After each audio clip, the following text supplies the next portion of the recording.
বাড়ছে রাজনৈতিক আলোচনা, চলছে জনসংযোগ। সুপ্রিয় দর্শক, এনটিভির নিয়মিত আয়োজন জনসংযোগে আপনাদের স্বাগত জানাই। আজকের পর্বে আমরা কথা বলবো এই সময়ের নানা সামাজিক প্রশাসনিক বাস্তবতা নিয়ে। তুলে ধরবো একজন ব্যক্তির রাজনৈতিক জীবন ও তার জনসম্পৃক্ততা নিয়ে। আমাদের সাথে আছেন বিশেষ ব্যক্তিত্ব হাজী মনির হোসেন। তিনি ঢাকা মহানগর দক্ষিণ বিএনপির যুগ্ম আহ্বায়ক ছিলেন, কামরাঙ্গীরচর থানা বিএনপির সভাপতি, দায়িত্ব পালন করেছেন কামরাঙ্গীরচর সুলতানগঞ্জ ইউনিয়ন পরিষদের নির্বাচিত চেয়ারম্যান হিসেবে। এবার ত্রয়োদশ জাতীয় সংসদ নির্বাচনে ঢাকা ৭ আসন থেকে বিএনপির হয়ে লড়তে চান তিনি। এই আসনকে কেন্দ্র করে তিনি দীর্ঘদিন ধরে স্থানীয় ও জাতীয় পর্যায়ে কাজ করে আসছেন। তার কাছ থেকে জানবো তার রাজনৈতিক জীবন, ব্যক্তিগত অভিজ্ঞতা, নানা চ্যালেঞ্জ এবং ভবিষ্যৎ পরিকল্পনা নিয়ে বিস্তারিত। জনাব মনির, আপনাকে স্বাগত আমাদের অনুষ্ঠানে। আপনাকেও স্বাগতম। আমরা প্রথমেই একটু আপনার কাছে জানতে চাইবো যে আপনি দীর্ঘদিন ধরে আসলে রাজনীতির সঙ্গে যুক্ত। প্রথম পথ চলাটা আসলে কিভাবে শুরু হয়েছিল এবং আপনার মূল অনুপ্রেরণা কি ছিল? আমার প্রথম পথ চলতে শুরু হয়েছিল, আসলে সেটা একটা অবিস্মরণীয় ঘটনা। সেটা হলো যে আমি যখন পঞ্চম শ্রেণীতে পড়ি, তখন শহীদ প্রেসিডেন্ট জিয়াউর রহমান তিনি খাল কাটা কর্মসূচিতে গিয়েছিলেন। তা আমরা ছাত্ররা লাইন ধরে দাঁড়িয়েছিলাম। তখন উনি প্রতিটা ছাত্রের সাথে হাত মিলিয়েছিলেন, আমিও তার সাথে হাত মিলিয়েছিলাম, এবং তার গায়ে সামরিক উর্দি এবং ওনাদের যে একটা স্টিক থাকে, স্টিক হাতে। তো তখন ওনাকে দেখেই আমি অভিভূত হয়ে পড়েছিলাম যে ওনার যে গতি, যে স্পৃহা এবং যে উদ্যম, আমার শিশু মনেই সেটা রেখাপাত করেছিল যে তিনি একজন গ্রেট লিডার হবেন ইনশাল্লাহ, এরকম একটা ভাবনা জন্মেছিল আর কি। তারপরে যখন ক্লাস 10-এ পড়ি 1983 সনে, তখন আমি বাংলাদেশ জাতীয়তাবাদী ছাত্রদল তে যোগ দিয়েছিলাম। তো আমাদের তখন গ্রেটার লালবাগে তখন নাসির আহমেদ পিন্টু ছিল ছাত্রদলের দায়িত্বে। তিনি আমাকে সম্মেলনের মাধ্যমে আমাদের সুলতানগঞ্জ ইউনিয়নের ছাত্রদলের সভাপতি করেছিলেন। সে থেকে আমার পথ চলা। আপনি তো বিএনপির সাথে সংযুক্তির বিষয়টি আমাদেরকে জানালেন। একটু জানতে চাইবো আপনার কাছে যে বিএনপির সাথে সংযুক্ত হয়েছেন আসলে কত সালে, এবং পাশাপাশি জানতে চাইবো যে এত দল থাকতে বিএনপিকেই আসলে আপনার এত পছন্দ কেন হয়েছিল, যদিও একটি কারণ আপনি অলরেডি আমাদেরকে জানিয়েছেন। অ্যাকচুয়ালি প্রতিটা মানুষের বিবেক বিবেচনা থাকে। তা আমি ছাত্রদল করার পরে যখন আমি 1995 সনে আবার যুবদলের প্রেসিডেন্ট হলাম সম্মেলনের মাধ্যমে, হওয়ার পরে আমি রাজনৈতিক কর্মকাণ্ডে খুবই অ্যাক্টিভ হয়ে পড়লাম। আমার এই রাজনৈতিক দলকে বেছে নেওয়ার একটাই কারণ, সেটি হলো যে শহীদ প্রেসিডেন্ট জিয়াউর রহমান 7ই নভেম্বর তিনি যে সিপাহী সৈনিকদের, সিপাহী জনতার যে একটা বিপ্লব, সেই বিপ্লবের মাধ্যমে ওনাকে বন্দিদশা থেকে নিয়ে আসা হয় এবং রাজপথে মানুষের ঢল নামে। তখন ঢাকা শহরের মানুষ এবং সাধারণ সৈনিকেরা একাট্টা হয়ে যায়। আসলে তারপর থেকেই আমি শহীদ প্রেসিডেন্ট জিয়াউর রহমানকে একজন গণমানুষ এবং সামরিক ছাউনির মনে করি যে সবারই নেতা হিসাবে উনি গ্রহণযোগ্য, এবং তিনি অত্যন্ত যোগ্য ব্যক্তি, সৎ, নির্ভীক। আপনারা দেখেন যে তিনি রাষ্ট্র ক্ষমতায় আসার মাত্র 3 থেকে 3.5 বছর তিনি দায়িত্ব পালন করেছিলেন। এই সময় তিনি একটি যুগান্তকারী পরিবর্তন এনেছিলেন। কেননা এর আগের যে সরকার, তখন আমরা দেখেছি, আমি নিজেও আমি সেই যন্ত্রণা উপভোগ করেছি যে আমাদের তখন ব্যবসা বাণিজ্য খুবই খারাপ অবস্থায় চলে যায়, এবং আমার বাবার, এবং আমাদের কৃষিক্ষেত্রে যে চাল ডাল বা বিভিন্ন কিছু উৎপাদন হতো, দেখা যায় যে তখন আত্মীয় স্বজন যারা গরিব ছিল তাদেরকে দেখশন করতে গিয়ে আলু সিদ্ধ করে, মানে আলু এবং চাল মিলিয়ে ভাত রান্না করা হতো। কারণ আমার বাবা অত্যন্ত দয়ালু ছিল, তিনি প্রতিবেশী আত্মীয় স্বজন আমাদের অনেক ধান উৎপাদন হয়েছিল, সবাইকে দিয়েছে। তখন এই দুর্ভিক্ষ থেকে, কৃত্রিম একটি দুর্ভিক্ষ, যে আওয়ামী লীগ এবং রক্ষী বাহিনী সবাই তারা বিদেশের যে সাহায্য সেটা তারা ভাগ বটারা করে নিয়ে যায়, সাধারণ লোক না খেয়ে মারা যায়। হ্যাঁ, এটা একটা বাস্তব অভিজ্ঞতা। এরপর থেকে শহীদ প্রেসিডেন্ট জিয়া রহমান যে গ্রামে গঞ্জে বিভিন্ন শিল্প কারখানা এলাকায় যেগুলি বন্ধ হয়ে গিয়েছিল সেগুলো তিনি নিজ উদ্যোগে চালু করেছেন এবং তিনি নিজ হাতে কোদাল ধরেছেন, শ্রমিকদের সাথে কিভাবে কাজ করতে হয় শিখিয়েছেন।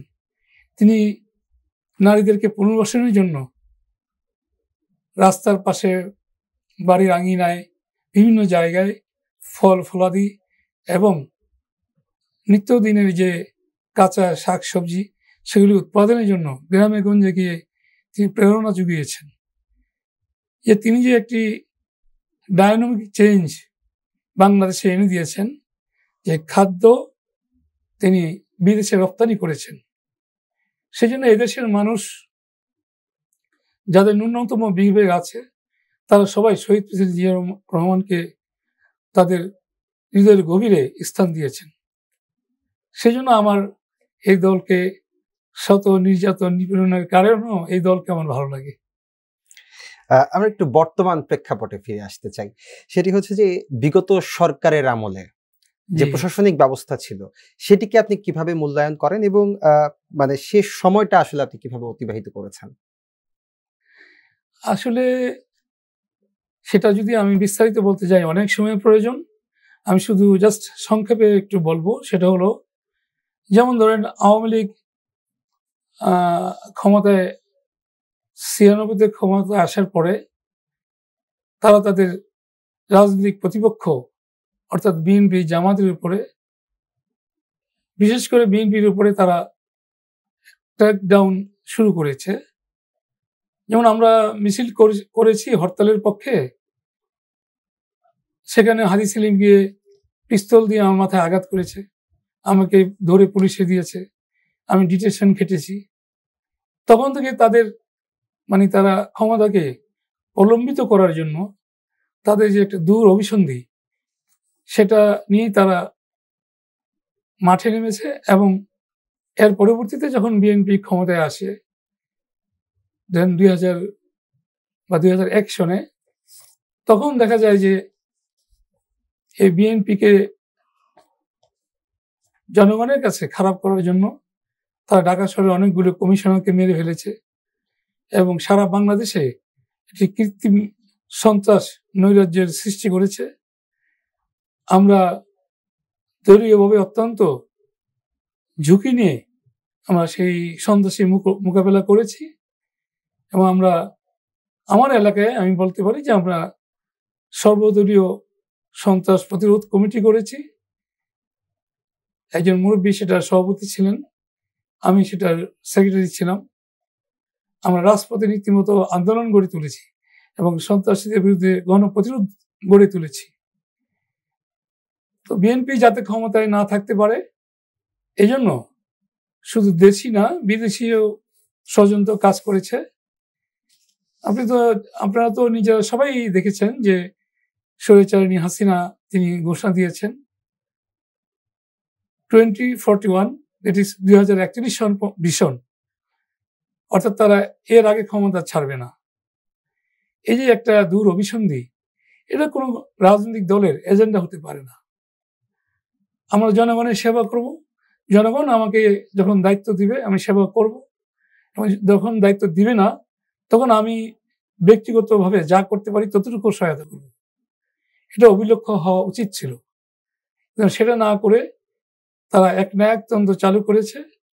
এবং আমি আওয়ামী লীগ যখন আবার দ্বিতীয়বার ক্ষমতায় আসে 2008 সনের সম্ভবত 27 বা 28 ডিসেম্বর নির্বাচন হয়েছিল।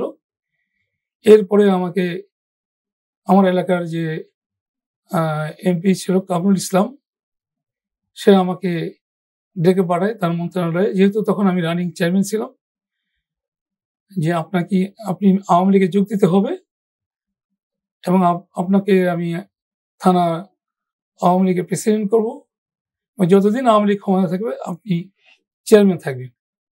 কিন্তু আমি ওনাকে দৃঢ়তার সাথে বলেছিলাম যে দেখেন, আমি শহীদ প্রেসিডেন্ট জিয়াউর রহমানের আদর্শে বিশ্বাসী, আপনি আমাকে যতই লোভ দেখেন না কেন, আমি সেই আদর্শ থেকে কখনো বিচ্যুত হব না। যেমন আপনি বঙ্গবন্ধুর আদর্শে বিশ্বাসী, আপনি সেটাই আছেন, আমারটা আমাকে থাকতে দেন। আমি এই যে চেয়ারম্যান হিসাবে যতটুকু দায়িত্ব পালন করার করবো, আর যদি সেটা আপনারা বাধাগ্রস্ত করেন, আমি যতটুকু পারি ততটুকুই করব। এরপরে 3 দিন না যেতেই আমার উপরে আওয়ামী লীগ, ছাত্রলীগ, যুবলীগ, স্বেচ্ছাসেবক লীগ, তারা 1 থেকে 150 ক্যাডার আমার উপরে হামলা করে, আমার গাড়ি কাঁচ ভেঙে দেয় এবং তারা গুলি করে। কিন্তু আমি সেখান থেকে অতি দ্রুত তারা হামলা থেকে আমি বেঁচে বাড়ির দিকে চলে আসি। তারা একটা নিরীহ ছেলেকে কাটারে ফেল থেকে গুলি করে হত্যা করে, আরেকজনের গুরুতর আহত করে, এই কামরুল ইসলাম নিজের থানায় গিয়ে আমাকে হত্যা মামলার আসামি করে, এবং সেই মামলায় আমি গ্রেপ্তার হয়ে 5 বছর 2 মাস 23 দিন কারাগারে ছিলাম। আপনি তো বিগত সরকারের সময়ের বিভিন্ন নির্যাতন, হামলা, হয়রানি এবং শেষে মামলার কথাও বললেন। সেই সময়টা আসলে আপনি কিভাবে পার করেছেন? সেই সময়টা অত্যন্ত দুর্বিষহ জীবন। সেটা পৈতৃক ভিটা ছেড়ে গুলশান, ধানমন্ডি বিভিন্ন এলাকায় ফ্ল্যাট নিয়ে থাকতে হয়েছে। ধরেন পুরো পরিবারকে নিয়ে আসতে হয়েছে, এবং রাজনৈতিক কর্মকাণ্ড প্রতিটি কর্মসূচিতে অংশগ্রহণ করতে হয়েছে। সেই জন্য আমার যারা কর্মী নেতা, তাদেরকেও এলাকা ছেড়ে বিভিন্ন জায়গায় তাদেরকে রুম নিয়ে দিয়েছি, ফ্ল্যাট নিয়ে দিয়েছি, এবং বহু গ্রেপ্তার হয়েছে। এবং 2-3 নির্বাচনে, যেমন 14-18 বা ধরেন এই 24, যে কত যে গায়েবী মামলা হয়েছে এর কোনো ইয়ত্তা নেই। আমার মনে হয় 100-র উপরেও আমার নামে মামলা হয়েছে। তো সেই সময়টা আমাদের অনেক কষ্টের দিন গিয়েছে। এবং আমার একটি মামলা দ্রুত বিচার ট্রাইব্যুনাল ছিল। কাশিমপুর থেকে আমি কারাগার থেকে একদিন পর পর কোর্টে আসতে হতো।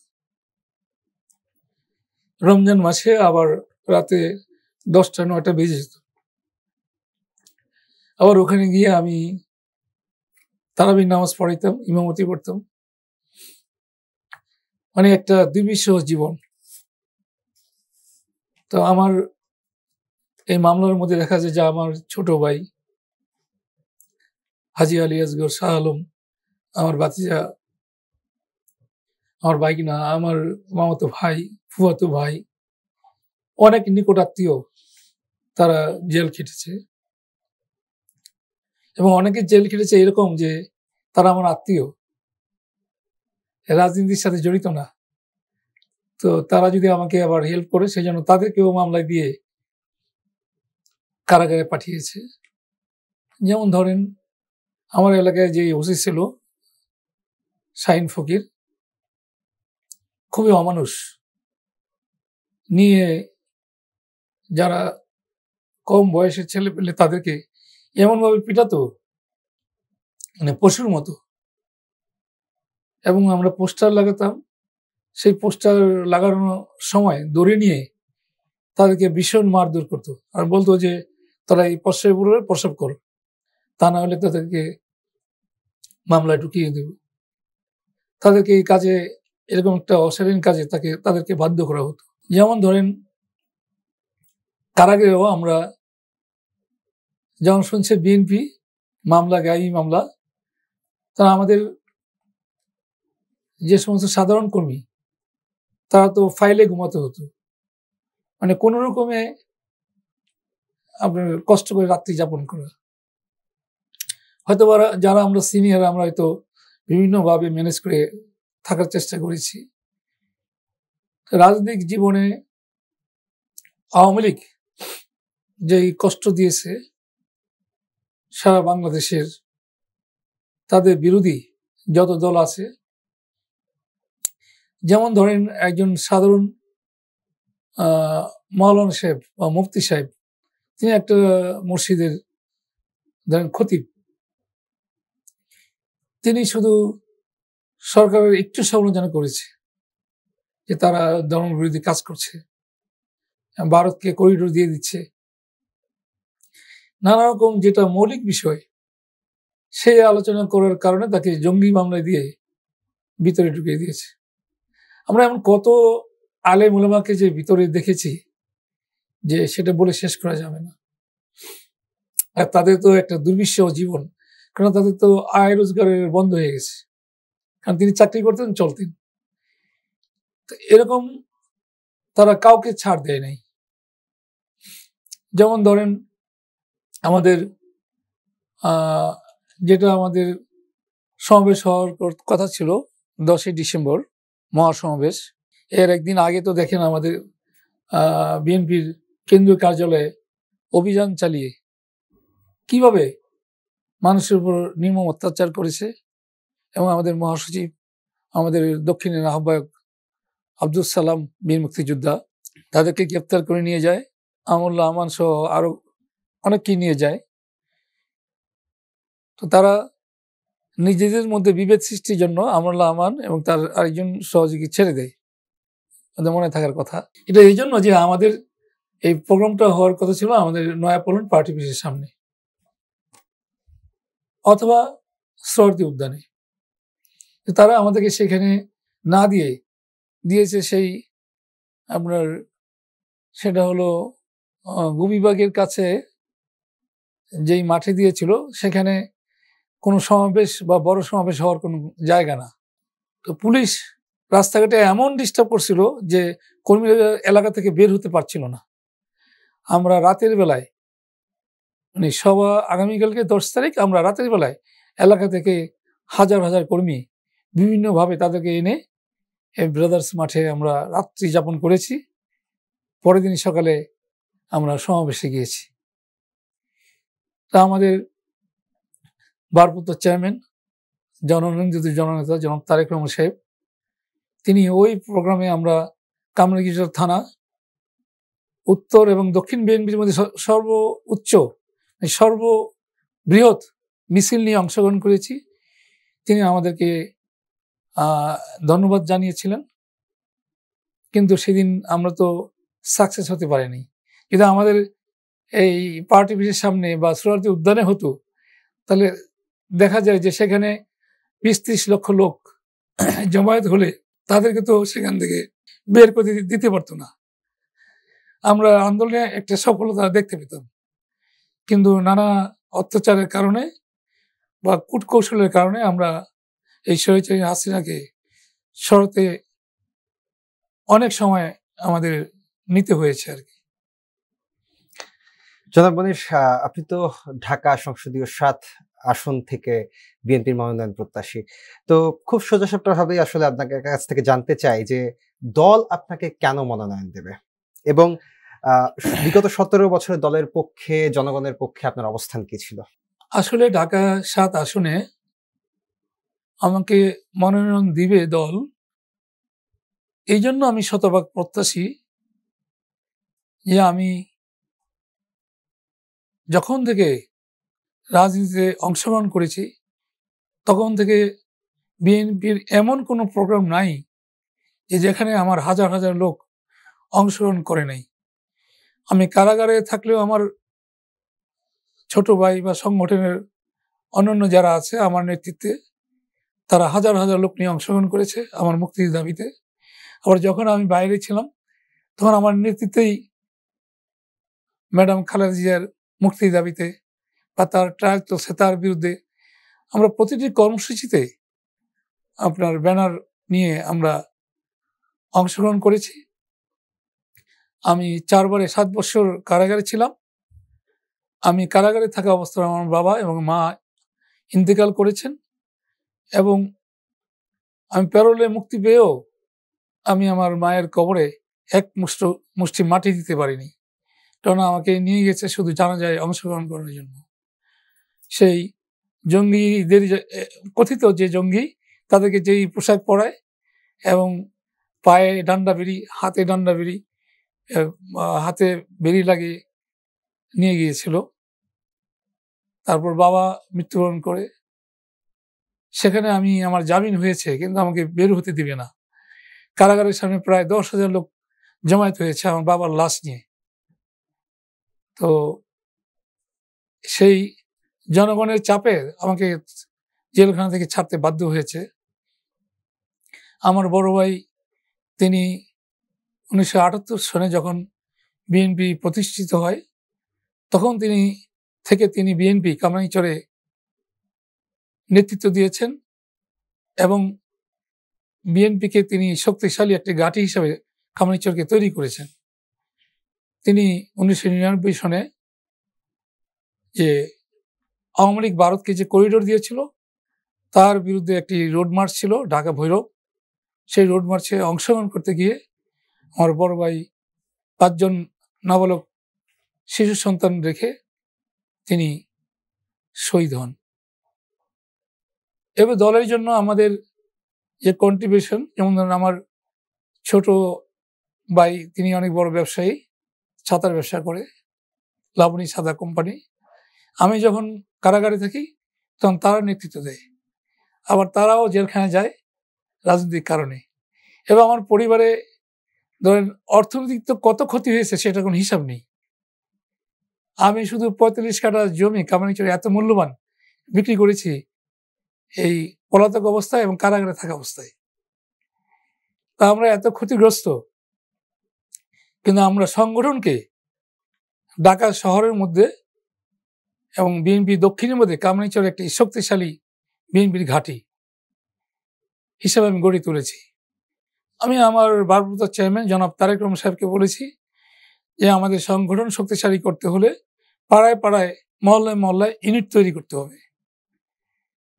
ওনার সাথে যখন স্কাইপে মিটিং হয়েছে, আমি আমার বক্তব্য পেশ করেছি, তিনি সেটাকে গ্রহণ করেছেন এবং সারা বাংলাদেশে পাড়ায় মহল্লায় বিএনপি, যুবদল, ছাত্রদল, স্বেচ্ছাসেবক দল, এগুলির ইউনিট তৈরি হয়েছে, যাতে আমাদের নেতাকর্মীর কোনো অভাব না হয়। এই স্বৈরাচারীকে হটাতে হলে আমি বলেছি যে তাদের সাথে লড়াই করে পারা যাবে না যদি গণ অভ্যুত্থান সৃষ্টি করা না যায়। তো আপনারা দেখেন যে যখন বৈষম্যবিরোধী ছাত্র আন্দোলন শুরু হয় এবং এটা একটা ব্যাপক রূপ ধারণ করে, মহান আল্লাহ তাআলা এই স্বৈরাচারী হাসিনাকে সরানোর জন্য তার মুখ থেকে একটি কথা বের করে দিয়েছিল। যেই কথা তিনি বলেছেন, তার এই কথার কারণে সারা বাংলাদেশের ছাত্র সমাজ এবং সাধারণ মানুষ তার উপরে ক্ষিপ্ত হয়ে যায় এবং আন্দোলন যখন চূড়ান্ত পর্যায়ে, তখন আমাদের নেতা, বিএনপির ভারপ্রাপ্ত চেয়ারম্যান, তিনি এই বৈষম্যবিরোধী ছাত্র এবং আমাদের ছাত্র সংগঠন সবাইকে তিনি শক্তি জুগিয়েছেন যাতে মনস্তাত্ত্বিকভাবে কেউ ভেঙে না পড়ে। আপনারা দেখেছেন যে 6 জন ছাত্রকে গ্রেপ্তার করে ডিবিতে নিয়ে যায় ডিবি হারুন, তাদের উপরে অমানসিক নির্যাতন করে তাদেরকে বাধ্য করে যে সরকারের পক্ষে কথা বলানোর জন্য। এটা সারা বাংলাদেশের মিডিয়ায় সবাই দেখেছে, কিন্তু আমাদের নেতা তিনি দমে যান নাই। তিনি পিছন থেকে সুদূর ইংল্যান্ড থেকে বাংলাদেশে যত ছাত্র আছে, সেটা কলেজ, বিশ্ববিদ্যালয়, মাদ্রাসা, সবাইকে তিনি উৎসাহ জুগিয়েছেন, শক্তি জুগিয়েছেন এবং সাধারণ জনগণ যাতে রাজপথে নেমে পড়ে।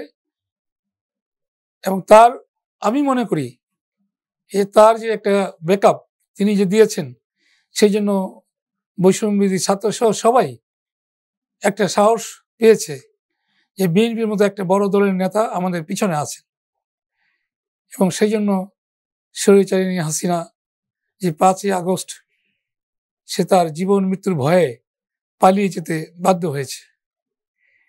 আমরা সেক্ষেত্রে প্রতিটা আন্দোলন সংগ্রামে অবদান রেখেছি এবং 28শে অক্টোবর যে আমাদের মহাসমাবেশ, সেই মহাসমাবেশে আমি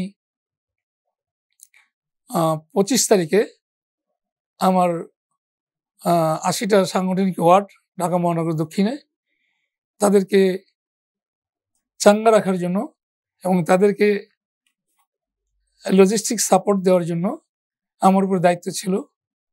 তো সেদিন আমি মহাসচিবের রুমে বসে সবাইকে এক এক ওয়ার্ড ডেকে ডেকে তাদের সাথে কথা বলে তারা যাতে ব্যাপক হারে অংশগ্রহণ করে, আমি সেই দায়িত্ব পালন করতে গিয়ে আমি যখন সন্ধ্যার পরে সমস্ত পার্টি শূন্য হয়ে যায়, আমি বের হয়ে একটু আগানোর পরেই ডিবিরা আমাকে গ্রেপ্তার করে নিয়ে যায়। 28 তারিখের সেই মহাসমাবেশে আমি অংশগ্রহণ করতে পারি নাই, কিন্তু আমার মুক্তির দাবিতে এবং এই স্বৈরাচারী হাসিনার পতনের দাবিতে আমার থানা থেকে আমার ভাতিজা সেই ওয়ার্ডের যুগ্ম আহ্বায়ক এবং আমার থানার সাংগঠনিক সম্পাদক হাজী আওলাদ হোসেন, তাদের নেতৃত্বে 5,000 লোক অংশগ্রহণ করেছে।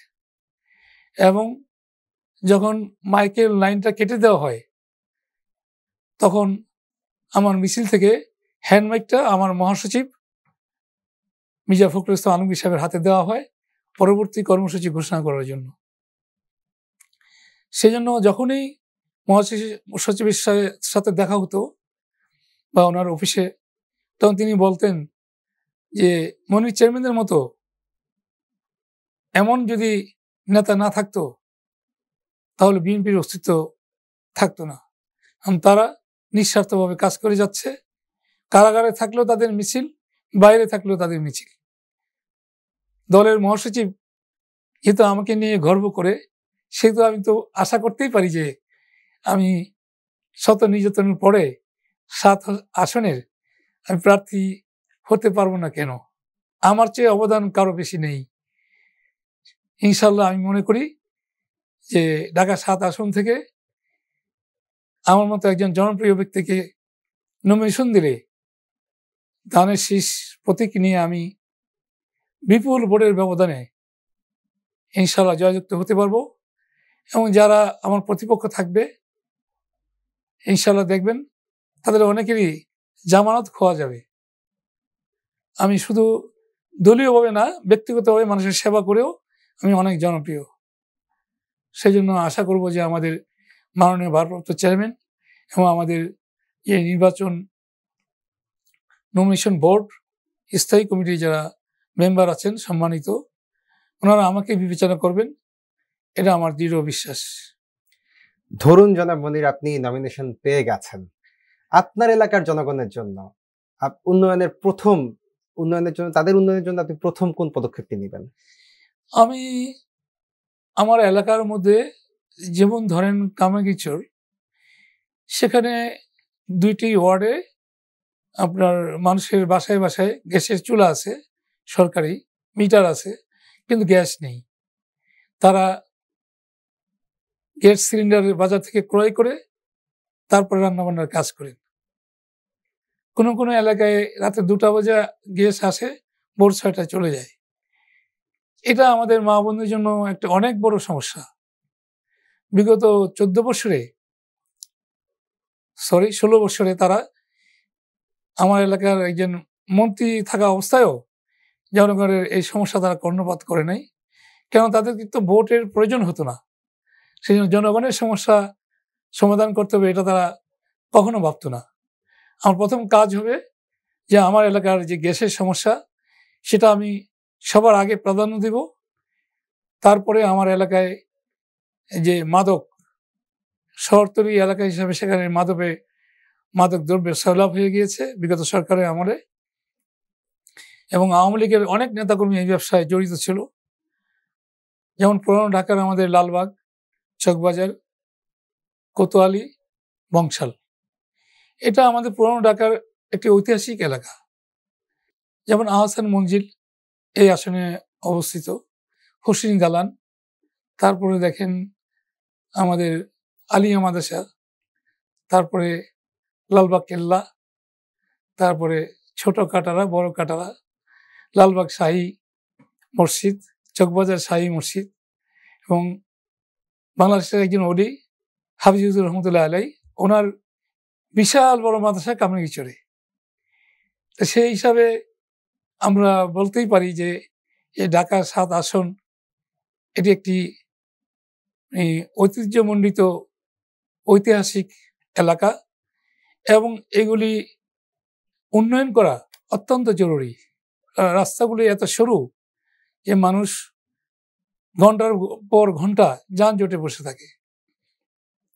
এইগুলি যদি আমরা সরকারিভাবে ক্ষতিপূরণ দিয়ে আমরা জায়গা নিয়ে যদি আমরা পুরনো ঢাকার রাস্তাগুলিকে আমরা প্রশস্ত করি, এবং পুরনো ঢাকার যারা আদিবাসী তাদের অনেকেই দেখা যায় যে আপনার সরু গলির ভিতরে ভাই বোন গাদাগাদি করে থাকে, এবং শাঁখারি বাজার দেখেন, আমি ছোটবেলা থেকে দেখে আসছি এই শাঁখারি বাজার এমন গিঞ্জি এলাকা, মানে হিন্দুরা মানবেতর জীবনযাপন করে। এ ব্যাপারে কোনো সরকারি কোনো পদক্ষেপ নেয়নি। আমার একটা চিন্তা ভাবনা আছে যে আমরা এই শাঁখারি বাজার এলাকার মানুষের মৌলিক অধিকার, তাদের বাসস্থান, উন্নত বাসস্থান, চিকিৎসা, এবং তাদের একটি বসবাসযোগ্য আরামদায়ক যাতে অবস্থানে তারা থাকতে পারে, সেই জন্য সরকার থেকে আমরা বড় ধরনের প্রজেক্ট তৈরি করে এই সমস্ত এলাকাগুলিকে উন্নয়নের আওতায় নিয়ে আসব, যাতে পুরনো ঢাকা এবং নতুন ঢাকা একাকার হয়ে যায় এবং মানুষ সবাই তাদের যে সামাজিক মূল্যবোধ সেটা নিয়ে বসবাস করতে পারে। সেই লক্ষ্যে আমি কাজ করবো ইনশাল্লাহ। জনাব মনির, আমরা অনুষ্ঠানের একেবারেই শেষ পর্যায়ে চলে এসেছি। একদম খুব ছোট করে আপনার কাছ থেকে জানতে চাই যে যদি দল আপনাকে মনোনয়ন না দেয়, সেক্ষেত্রে দলের প্রতি আপনার অবস্থান কি হবে? আমি তো শহীদ প্রেসিডেন্ট জিয়া রহমানকে মনের গভীর থেকে ভালোবেসেছি, এবং তার উত্তরসূরি দেশনেত্রী বেগম খালেদা জিয়া, তিনি ৩ বারের প্রধানমন্ত্রী, তার নেতৃত্বে আমি দীর্ঘদিন কাজ করেছি, এবং আমার অত্যন্ত সৌভাগ্য হয়েছে ঢাকা মহানগরে আমি ২ বারের যুগ্ম আহ্বায়ক, আমার যে ভারপ্রাপ্ত চেয়ারম্যান জননন্দিত জননেতা জনাব তারেক রহমান সাহেবের সাথে আমি স্কাইপে অনেকবার মিটিং করেছি, এবং ব্যক্তিগতভাবে ওনার সাথে আমি এই কারাগার থেকে বের হওয়ার পরে ২ বার ওনার সাথে কথা হয়েছে। আমার পরিবারের তিনি খোঁজ খবর নিয়েছেন, প্রায় ১৪-১৫ মিনিট আমার পরিবারের সাথে কথা বলেছেন। তিনি এবং তার নির্বাচনী বোর্ড যে সিদ্ধান্ত দিবে সেটা আমি মাথা পেতে মেনে নিব। এর কারণে যে ব্যক্তির চেয়ে দল বড়, দলের চেয়ে দেশ বড়, সেটাকে আমাদের মানতেই হবে। আমাদের নেতা বলেছেন, দিল্লি নয়, পিন্ডি নয়, সবার আগে বাংলাদেশ। ধন্যবাদ হাজী মনির আপনাকে আপনার গুরুত্বপূর্ণ আলোচনার জন্য। আশা করছি আমাদের দর্শকরাও খুব গুরুত্বপূর্ণ তথ্য পেয়েছে আপনার কাছ থেকে।